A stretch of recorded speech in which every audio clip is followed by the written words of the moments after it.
What is going on YouTube? It's your boy Spanko, and today I'm excited because we're back with another deck profile, and in today's video we're doing True King Dinosaur. Now this video was pretty much requested after I did all my dino stuff and they're like, alright, can we play True Kings? And today I decided to bring you guys the deck profile. Now if you guys check out the last video is the combo video. So if you guys want to check out some True King combos and what this deck can do, check it out. I'll leave a link to it in the description below. I'll also leave a link to all my social medias in the description below, so check those out. Also, if you haven't already, consider subscribing to the channel and liking this video if you guys do enjoy the deck profiles. Now, I gotta say, you guys have been killing it with subscribing to the channel. You guys have been killing it with liking the videos, but we're still at like 80% of people who are watching that are not subscribed. Let's see if we can bring that down to like 60%, see if we can build the Spanko community together. So again, if you guys enjoy, just hit that subscribe button, helps the channel out, helps your boy out. Also, if you guys want 5% off any purchase of your TCG cards,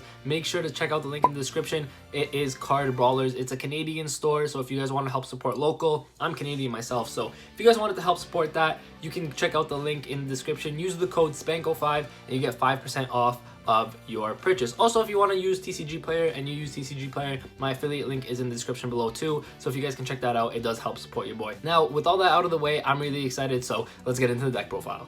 Okay, so moving on to the main deck, it is a 40 card main deck. We're going to start off with the monsters here, and we're going to start off with the dinos, and that is triple Oviraptor. I'm pretty sure this is pretty standard. Triple Miscellaneousaurus. Like, there's no reason why you wouldn't want to play 3 of each of these. This is your best normal summon, and this obviously, have you read Misk? This card's insane. And then you're playing double Archosaur. Now, I get a lot of comments in a lot of my videos saying, what can you play instead of Archosaur? The thing is, in a lot of these combos, Archosaur is very important. However, if you don't have access to 2 of them, if you can just get 1 at least, because you only really need 1 for the combo, you just play 2 just in case you draw the 1. But if you wanted to replace one of them, Overtex is a really good option, so you can play Overtex instead of one of these. But 2 Archosaur is pretty like legit. Like, this is not even a bad normal summon either, because if you open this plus a baby, it's also still a pretty good combo. So that's why I like the Archosaur at 2. But again, if you can't get your hands on it, play Overtex instead. Then we're playing triple Baby Ceratosaurus as well as double Petite Pteranodon. And you guys are going to be saying, wow, Spanko, what are you doing, bro? You're playing 5 babies? Yeah, I'm playing 5 babies in this list.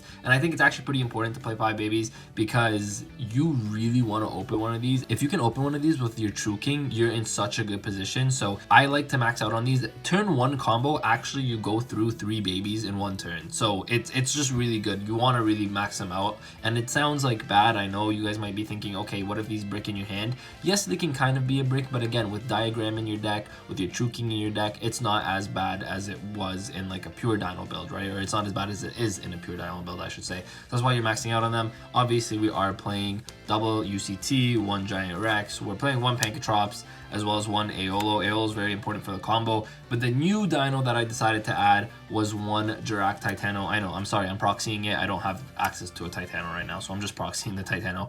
But this is actually very important because for your combo, you can use this to summon your Calamities because it is a level 9 dino, which means that you can summon it off double evolution pill and then you make Calamities that way. So Aeolo and Titano are just mostly there for the combo. I know this is kind of a brick, but it's actually not that bad because it is a fire, and it being fire is actually relevant because you're playing 2 True Kings. You're playing Lithosagem, of course, as one of them because you pop your babies insane. This is the best one for the combo. But you're also playing 1 Agnimazod, and Agnimazod is really good because, again, you're playing some fires. Titano is not a bad fire. Miscellaneous is not a bad fire. So you can summon this. It also gives you another option if you open this and then you have a diagram. Let's say you can search something else off of diagram. So it gives you that option. But this is pretty good because, again, if you brick with this in hand, it's not great in hand. So you can just pop it to summon your Agnimazod, and then you still have a level 9 on the board, right? So you guys might be saying, like, why would I want to pop this to just summon this? And it's like, okay, well, the whole point of this is to get a level 9 on the board. This is also a level 9. So regardless, you're going to get that Calamities play, and this deck turbos out Calamities like it's nothing. So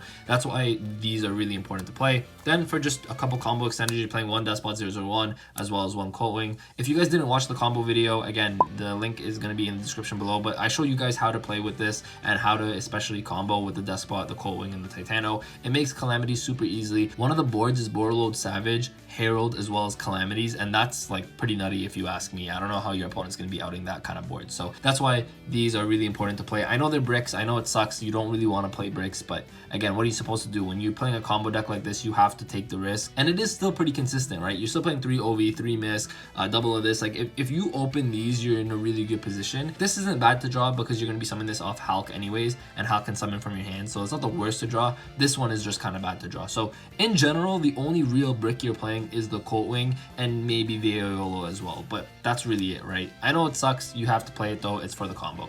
Next off, moving to hand traps, we're not actually playing too many hand traps because this is a combo deck, so you don't want to play too many hand traps. You really want to be able to combo off, but we are playing triple Ash as well as triple Imperm. I feel like this is just pretty standard, and there's no reason to not play these hand traps. Imperm is really good, especially going first, because if you do your full like combo, let's say with True King of all Calamities, and then you can set an Imperm, you're in a really good position, because even if somehow they find a way to out Calamities, then you still have an Imperm for disruption, right? And if you make the board, again, like I said, with Savage, Calamities, and Herald, it's like, okay, now imagine that board with an Imperm setup. Like, that's so nasty, man. It's so good. So you really do want to play some hand traps. You don't want to max out on hand traps, so you don't want to play like 9 or whatever, because it is a combo deck and you need a lot of your combo pieces. But 6 is pretty good. If you just see one of them in your hand with full combo, you're in a really good position.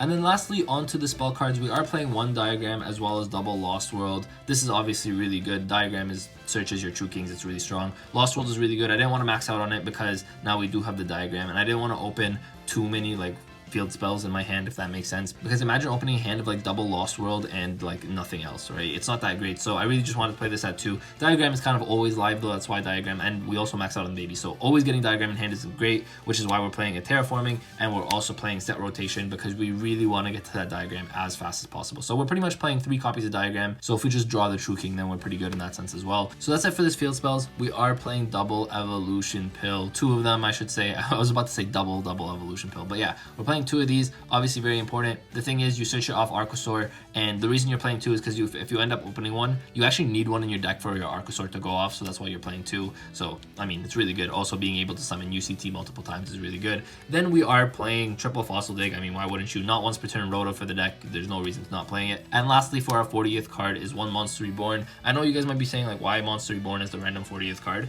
It's because, I mean, it is a combo deck, so if somewhere throughout the combo it gets disrupted, you can Monster Reborn something back and then continue your combo from there, right? So it's a good extended for you, especially if one of your combos or something midway through your combo gets disrupted. So off to the extra deck here. Of course, you guys saw we weren't playing Extravagance. Now, Extravagance is really good in Pure Dino, but however, with this kind of variant, because it is a combo deck, it's hard to play Extravagance because there's a lot of pieces in your extra deck that you're going to be going into. One of them obviously being the Calamities. Then you got the Dolka, the Logia. There's also plays where you can end on Logia Calamities, and that's also really strong because even if you don't make the Savage play, ending on this kind of board with like Calamities and Logia is insanely good, because now Calamities is going to always go off. Let's say your opponent has an Imperm or something, right? Because that's mainly the best way to out Calamities, is either Imperm or Forbidden Chalice. It's like if you end on a board like this, then you can activate your Calamities safely, because even if they do have an Imperm or something, you can just Logia negate it, right? So that's why Calamities Logia is really important, one of your go-to plays if you don't make the Savage play. And then you also have a Dolka, which obviously sometimes you can go into. Dolka is really good. If you don't make the Calamities turn 1, you can end on UCT Dolka as well, and that's really strong if you ask me. So Dolka is really strong. And then for the 15th card, this was actually just the 15th card that I added in. I had 14 and I was like, I don't know what to do with the 15th, so I put in the Abyss Dweller as the 15th spot. I just thought this was good against a lot of decks in the meta, so you can play this, you can play Tornado Dragon, you can play another Link 2, whatever you want to do. This was like the 15th spot, so again, this is optional. I just like the Dweller. And then you guys are gonna meme me. I'm freaking proxying Hulk Fireback, man. I know. I'm sorry. I don't have a Hulk. I thought it was gonna get banned, so I got rid of mine. I didn't have a Hulk anymore, and I was like, oh shoot, well it's not banned now. So yep, it's called Printer Rarity Hulk Firebracks. Exclusive to Spanko, by the way. Anyways, so we're playing 1 Hulk, obviously, for the combo, 1 Auroradon, 1 Linkuriboh, and 1 Secure Gardener. I think this is pretty standard for these combo decks. Auroradon is one of the most broken cards in terms of these combo makers. Without Auroradon, you couldn't make half these combos. So Auroradon is really good. We're playing 1 Linkuriboh, 1 Secure Gardener, just to get material in the graveyard for your double Evolution Pill. So these are important. Then we're playing 1 Formula Synchron signed by Yusei Fudo himself. We have 1 of these, 1 Metal Marcher. These 2 are very important putting in your combo, 1 Herald, obviously this is one of your end board cards, playing 1 Ravenous and 1 Trish. Most of the time you are going to be making Trish if you're going to go into a level 9 synchro, because I mean the card is really good, right? We're getting a card out of your opponent's hand, you're getting a card off of their field and out of their graveyard potentially, so Trish is really good. Ravenous is not bad either. You just really make one of these two. I decided to play both just in case in the situation I wanted to make this instead, but yeah, you just make these for the level 9s. We're playing 1 Savage as well as 1 Trishula, Dragon of the Ice Imprisonment. So this card is really good because in your combo, if you guys didn't watch the combo video, I'll explain it now, but you guys should definitely check out the combo video. But in the combo, there's a play where you end on like your Savage Herald, right? But then you have an Auroradon, a Colt Wing, and a token on the field, and they don't really do much for you. So you use that to make this Trish. And then if you have a level 9 on the field, like another one, which in that combo you should have one of the True Kings on the field, then yeah, then you have a Calamities there. So that's why this card's really good. It's just a lot of different situations to get that extra level 9 on the field for Calamities. So whether it's this, whether it's Titano, whether it's Trishula, whatever it is, that's how you get the extra level 9, and you always want to get into Calamities. So that is it for the deck profile. I showed you guys the main deck, I showed you guys the extra deck, and in the video prior, I did show you guys the combos. So if you guys want to check out the combos and see what the deck can do, make sure to check out that video. Again, the link to that will be in the description below. If you guys did enjoy the video, make sure to like and subscribe to the channel. I appreciate every single one of you guys. The goal for 2021 is 10,000 subscribers. Let's see if we can get 10,000 subscribers. I think we can do it. I believe we can do it. At the end of the day, I need you guys. You guys are the ones doing it, not me. So if you guys want to join the Spanko community, make sure to hit that subscribe button and turn your notification bells on so you guys know every time I upload a video. Thank you guys for watching. If you guys have any suggestions, let me know in the comment section down below. I love hearing you guys' suggestions. That's how we grow as a community. That's how we become better as players. So thank you guys for watching. With that, Spanko signing out. Peace.